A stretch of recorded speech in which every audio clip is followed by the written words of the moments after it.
flat. Yeah, so you're alright, just stay there. You're okay. Right, in the corner. You alright? Yeah. Just give him a push, go back when he's through. Yeah, he'll come probably. back. Don't flag him down. Flag up. Both out. They're both alright? Get it back down on the wheel. Someone flag the cars, yeah? Flag the cars down, lads. Yeah, what do you do? He's alright. Try to punch her on the front wheel. Huh? Yeah, you got to punch it on the front side here. You want to get a stare? Drive it, or do you want to... Get a stare. Well, the answer is he's getting down down there. Get it down off his corner. I'll get it well out of the way. The stage finishing fast.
final section of the road there.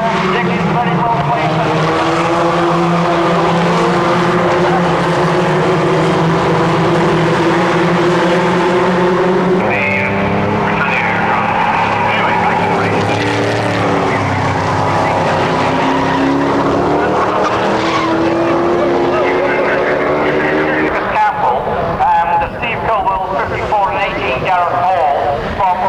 Standard weight class.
Places, but the lead is coming through, and it's still Derek Lightfoot with Susie B getting a little bit crossed up there as they come to the flag, but it's number 20, Derek Lightfoot for 94, Susie B. So Susie having a very good start to the afternoon. 3-3 transmissions for the Toyota rally cars, and we can see that Mark Fladdy has indeed pulled off. Mark Fladdy pulling off onto the infield as John Wumps or somebody gets the course marking tyres rolling there, and we have a tremendous scrap going on here between the two extracts, and John goes very, very wide right now onto the grass, but that's lined him up very nicely for the corner. Come through to go into another lap. It's John dropping back. Car totally prepared now by Tony Vardy and Mike Smith up at the North Yorkshire Rally Conversion Team at Scotch Corner. Still Bob Smith from Biggin Hill there in second spot. Ray Morgan is coming up to third place now as Tony Bell gets it all wrong with the MR2. He drops behind number 30, Duncan, with Ray Morgan with the faithful old Mark II from Hastings come home in third spot. And Duncan Bissett having a go, but Duncan's going to lose it. And it's Tony Bell also getting all crossed up as he comes to the line with the XR2, with the MR2 I should say. Christine picks up a place there with her escort, heads then on Duncan Bissett. Behind him, 185, Bill Skirmer turns in a good run there into second spot. And third place is going to go to Chris Herrick, although Chris has hit the course marking tyres. He's done quite a bit of damage to the front of the Mazda's bodywork, which didn't really need it anymore. And behind him a tremendous prejudice. But at the moment it's Rowley the Coley, Colin Rowley, who is a coal merchant in Newcastle. As Ian Evans drops off the track, Ian hitting the course marking tyres there, drops back behind Chris Bellamy's Rallycross Trust entry, which moves up now into third spot. And Colin Rowley being challenged for the lead here by Steve Boat. Steve Boat through on the inside as Colin Rowley in the mistake there. But Colin Rowley trying to get it back again. It's Stephen Bogg, and if you think Tony Proctor is here today, you've seen his transporter in the paddock, you are mistaken, because the Tony Proctor transporter has indeed brought car number 190 down here with us. And of course Steve's father, Dave Bogg, is the man who for many years has been responsible for engine tuning on the Tony Proctor car. And Stephen is coming away. Behind him, number 29, Colin Rowley. Then comes number 90, Chris Bellamy. Behind Chris Bellamy is still the Basil Thomas in this race this afternoon. He absolutely jumped at it, and he's enjoying himself, I would think. But Derek Lightfoot has come through, but Gary dropping back again, and we've got Susie B in trouble just round the corner, and Derek Lightfoot's got into the back of the Texaco car. To all intents and purposes, Rally Crossing's answer to Racing for Britain, a marvellous organisation that was once running. A totally unchallenged victory at the end of it all. And Brodie's lost it, and John Ross comes through to take second spot.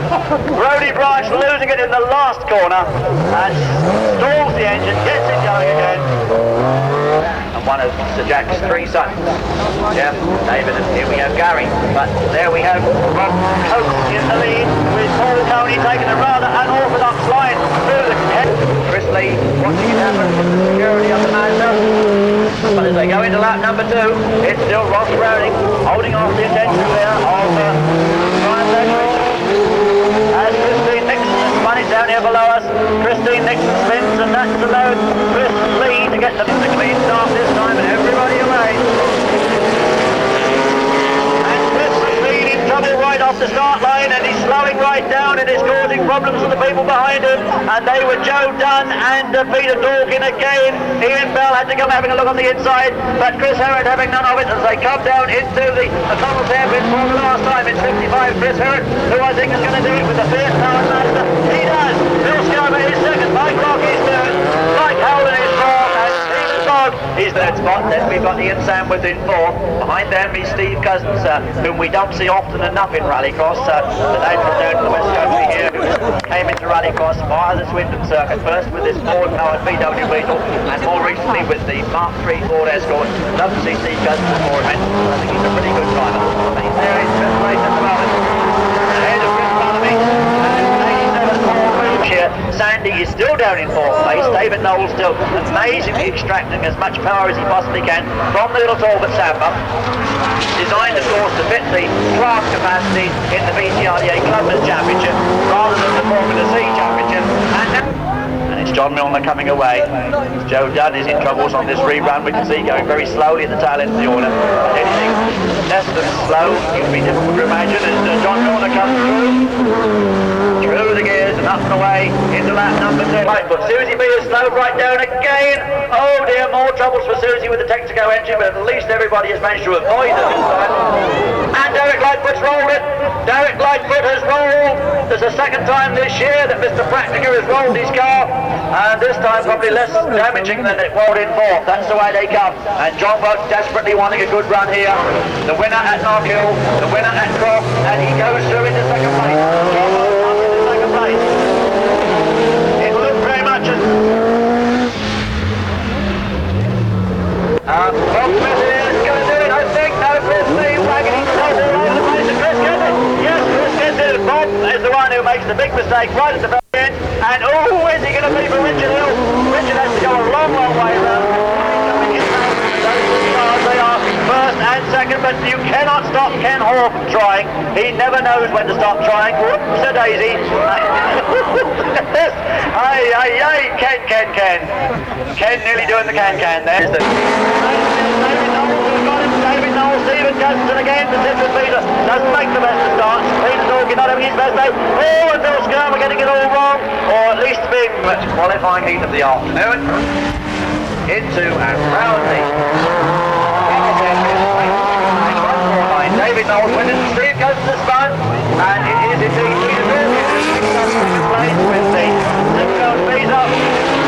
Third place to Steve Cousins. That gave the opening and the traction to number 9, Alan Coates. He seized it with his every opportunity, came through to take the advantage. So Alan Coates leads it to Steve Fogg coming back over it. Oh, yes, and Steve Fogg gives him a hefty thump in the side of the door there. And it's the old versus the new up front as far as Practica computers are concerned, because you can sponsor leads. Zagalo now sponsoring, we got trouble behind them in the dust. Two extract transmission cars having the closest battle on the race at the moment as John Welch is trying to claw his way up into third place. Fourth place hasn't done so yet. Tony Vardy hanging on very well indeed, and again it's very, very lovely.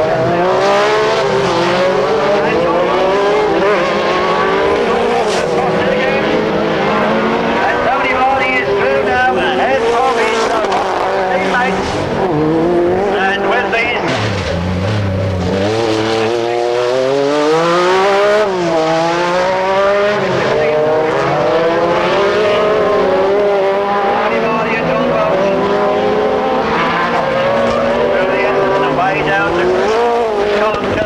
just drive the two-wheel drive car of Tony Vardy in fifth. John Welch in sixth. They come to the flag. Stephen Palmer then wins here this afternoon. And who's going to be in second place? Dennis Biggins coming down.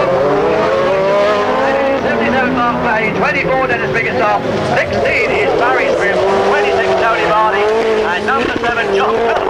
And just for good measure, John's done it again over the finish line. He's enjoying himself if nothing else. He's left about half an inch of... Hang on.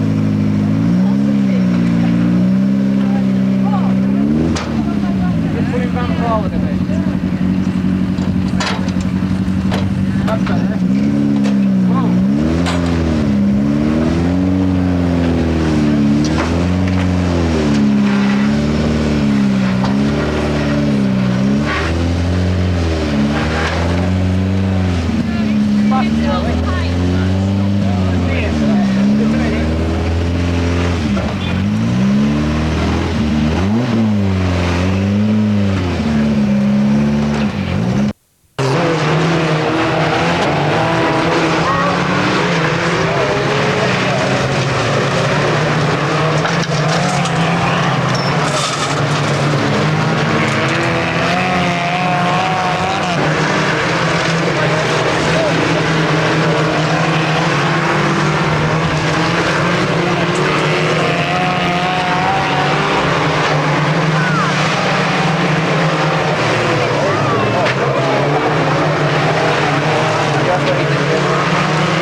Will he be able to stay down? No, if you roll, you're not allowed to back up in it. Oh, yeah.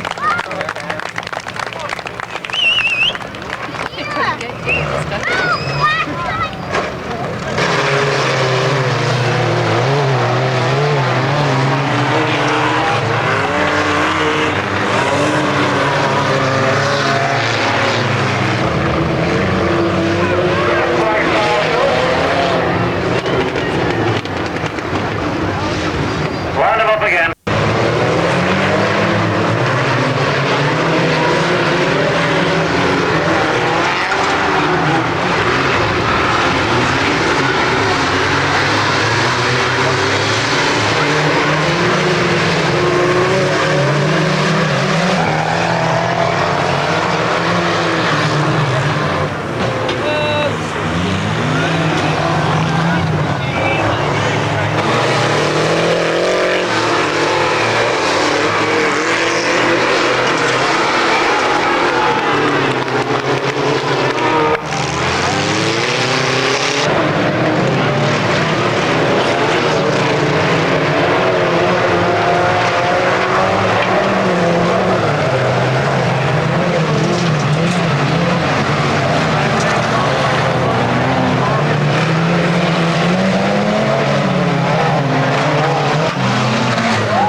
You gotta give him a push. How many exhaust is well?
You okay? Right. All right? Okay. Yeah. Not hurt? Is that smoke coming from the bottom here? Can't see yet. Oh, it's water in it.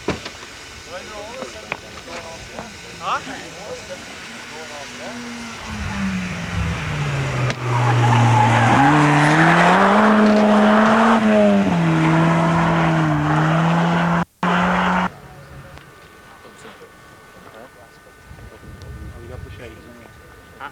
Just wait about these now. Didn't look much good either.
Jump. That's it. Really, otherwise pull the wheel off. Turn it right back. Yeah. Right, go down a minute.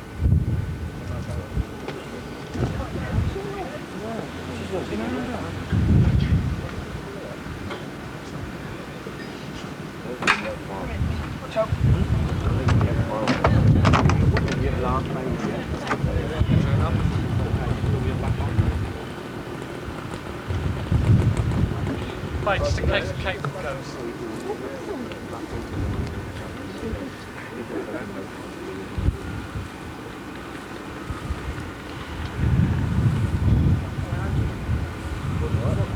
This week is full off this week. Right?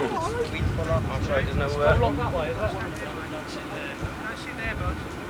Thank you.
in the very fearsome MGB GT V8 horsepower.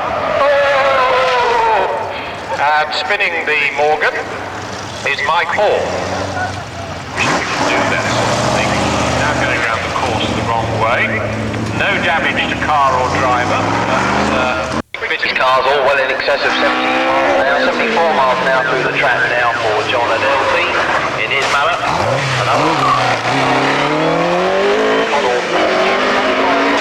Yes, this is a Rotax 250 pound Gen I.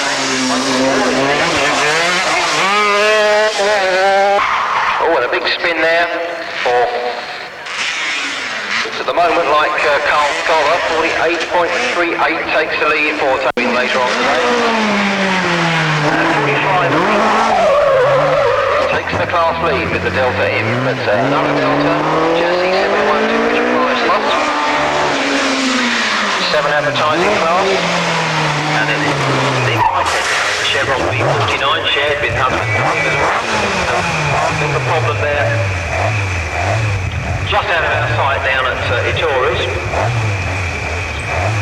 caught out by the different nature of the corner as we see Delta chassis we've seen earlier, and 44.04 is the class lead for the start.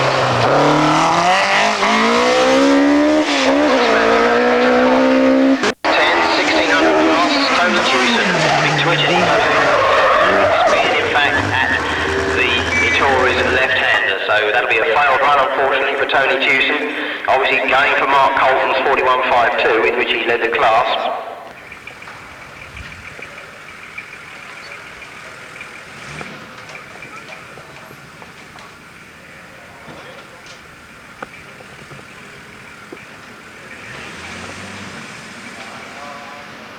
Club, but particularly the Prescott Racing Drivers Club at Peter Carter. Having a go off the grass, 3.9 litre Morgan Plus. And this is George Taylor with this magnificent Can-Am car, Canadian-American Challenge Cup. Well, the original cars were back in the late 60s. This one specifically for hill climbing and can have that, but in fact slower on 45.66. It's relief now.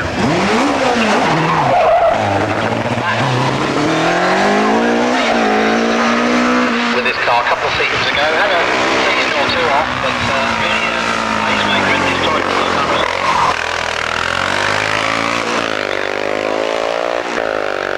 On 48.38, 47.47 was third place by Jimmy Brady's nemesis this morning.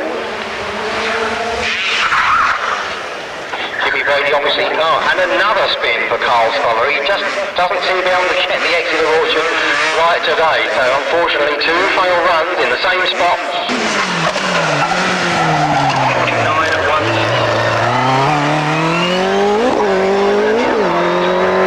March BMW.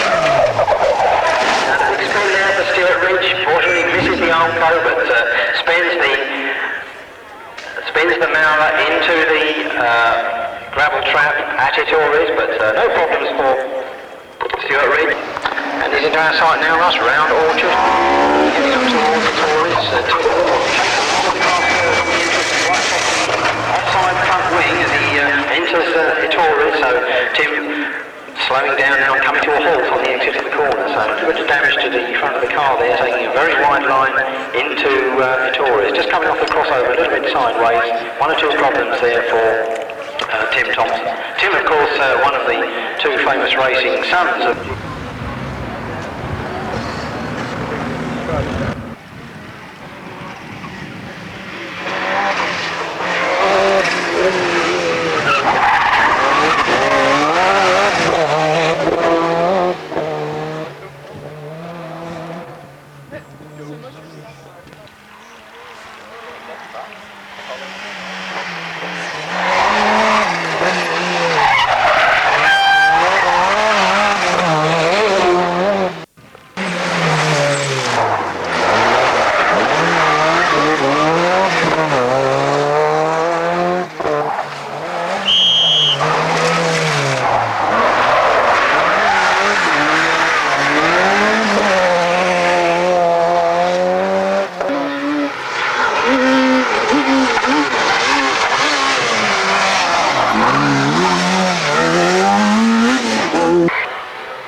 It's been tremendous weather for spectating on the Max Sully, but it must have been very hot work in the car for these drivers. That's this one, another one. Another one. Yeah.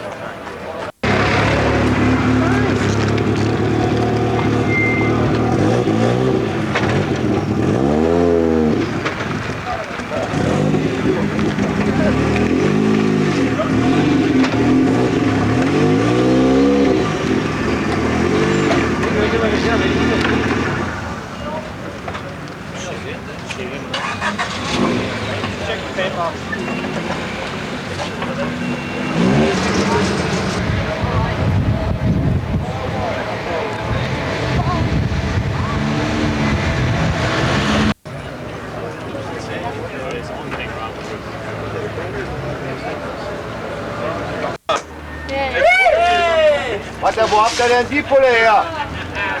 Liebezahl. Und wohin, ja?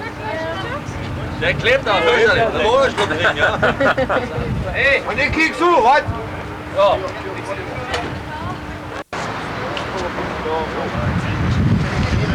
Ja, expect it.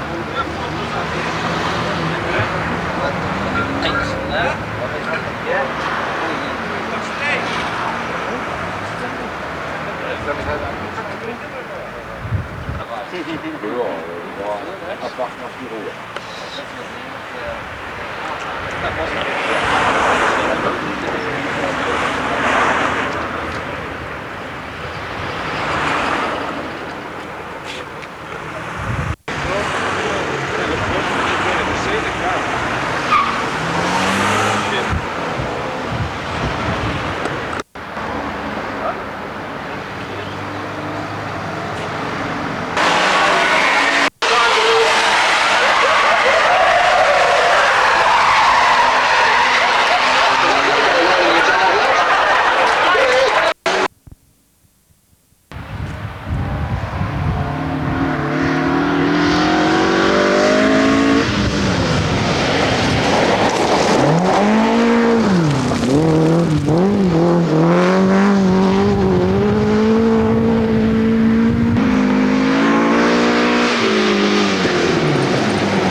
Well, Anthony Marsh showing us he made no mistake with the final recovery. He's up at the top, he's talking.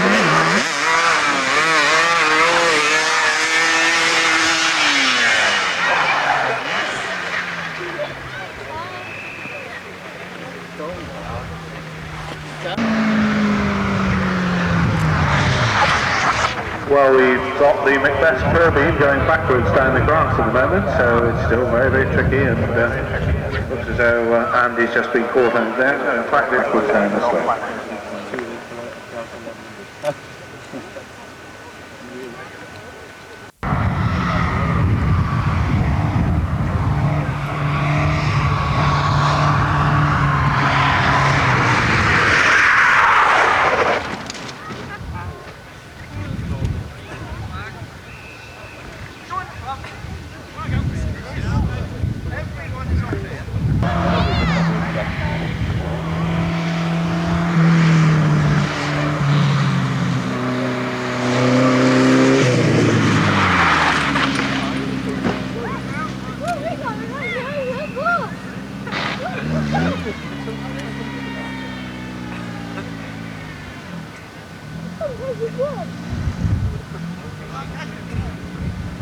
Keep going!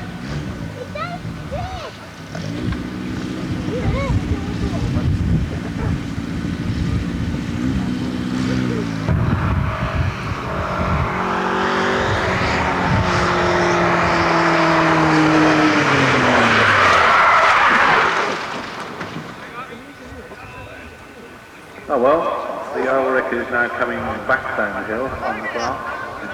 It had intended to go up the hill.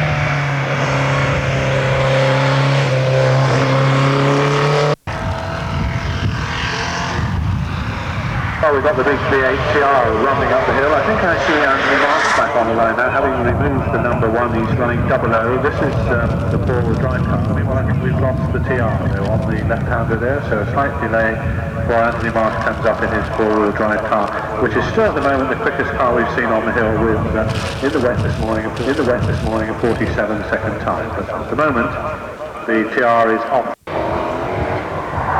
Well, even four-wheel drive can be tricky, and Anthony Marsh is way off backwards, and he's just hit a tree and felled the tree, so that will have done the Marsh special no good at all. He's actually taken a tree completely out of the ground, went into it backwards, fortunately.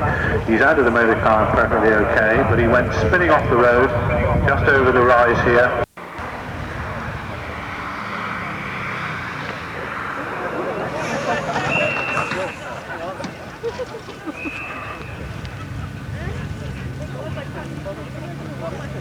Well, no break up in the Maguire in 53.49. I think we've just lost the Morgan on the corner there somewhere at the moment.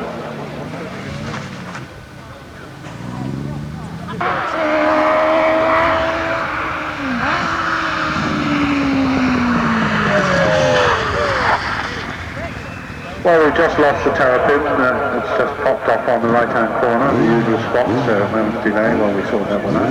The season in motorsport, leading the Burnham Sea Club Championship at the moment. Mark comes from London, his Bridgewater, 24 years old warehouseman, has worked for a while part-time It's an 81 GTI with Styles Racing C-Pack on board, but he's going to be held up for the moment because our export's done a little pirouette up there on the corner.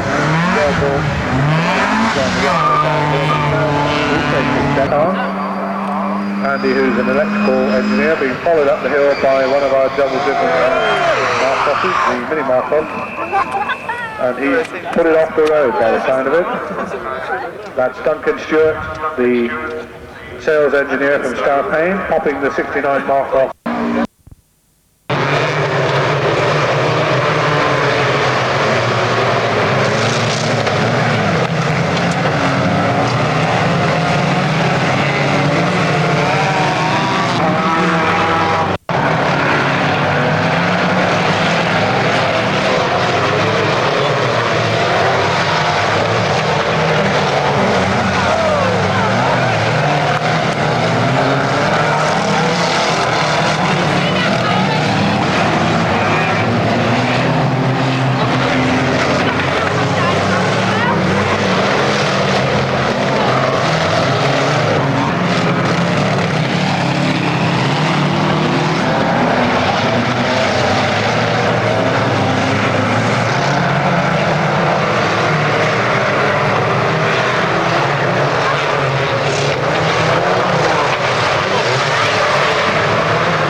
Crispin Gillies.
Ne akadjon meg benne. Átöltözök, Zoli. Zoli, te odébb lakadnám? Persze. Ide dobáld be. Engedd már meg, hogy ne segítsek. There goes the man that so many people know, Mr. Rallycross himself, Martin Skanker with the RS200, and then Daniel Halford down. Motor Rollers wants to devise the Peugeot C16.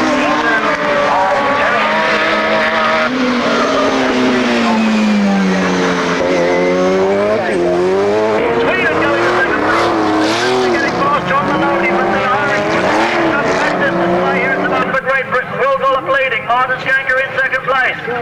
That's the way they come out of the old chicane, and those two cars beginning to get away, and it's Ireland up now in the third place with Dennis Bickerstaff. Then comes Belgium with car number 44, Paul Kruppen. Behind Paul Kruppen, it is Sweden with their replacement car there.